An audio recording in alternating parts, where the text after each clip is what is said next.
So as we've said in our first lesson here about life, stumbling in life and the sting of death, we see in this first section these 4 sad realities: sickness, rejection, misunderstanding, and death.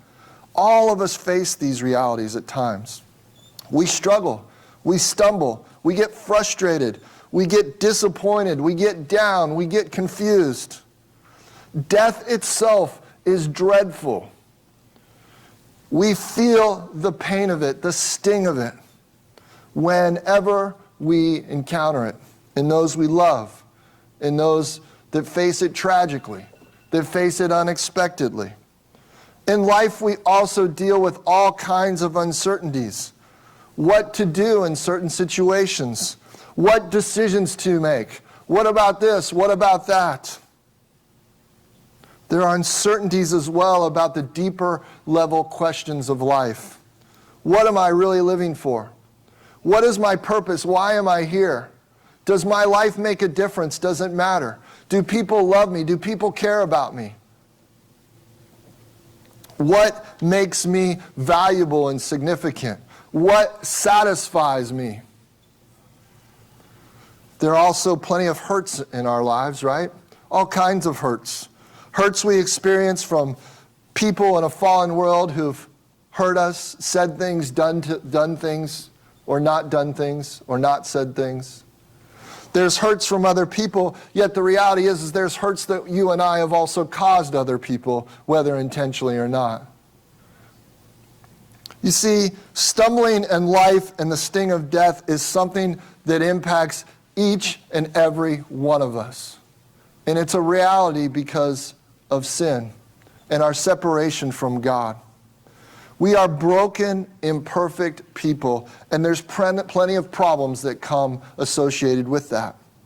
In life, we stumble, and we know that eventually, in all this stumbling and struggles and sometimes suffering, that eventually we die. But is life all doom and gloom then? You're like, great, Kevin, came to church today looking for something uplifting, and you're really cheering me up. Is life all doom and gloom? Is there a solution for the stumbling in life and the sting of death?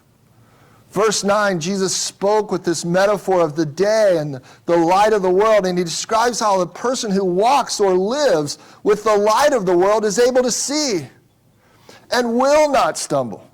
Now, that doesn't mean that that person's perfect or that that person has it all together and that person will never struggle, but there's a sense in which the power of sin no longer rules and reigns over that person.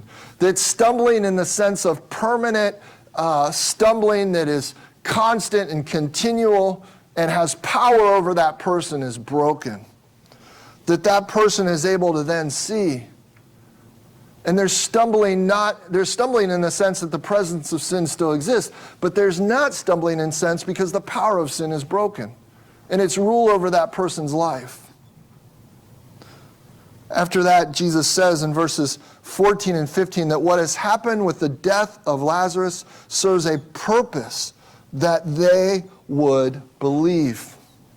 Jesus is saying, yes, God actually has a plan that to bring something good out of the stumbling of life and the sting of death. He has a plan for the struggles, the stumbling, even death that can lead to believing in him.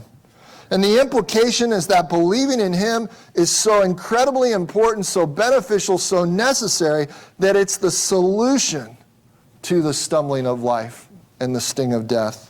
And that brings us to the second life lesson in our passage this morning. The sole solution to the stumbling of life and the sting of death is Jesus is the resurrection and the life.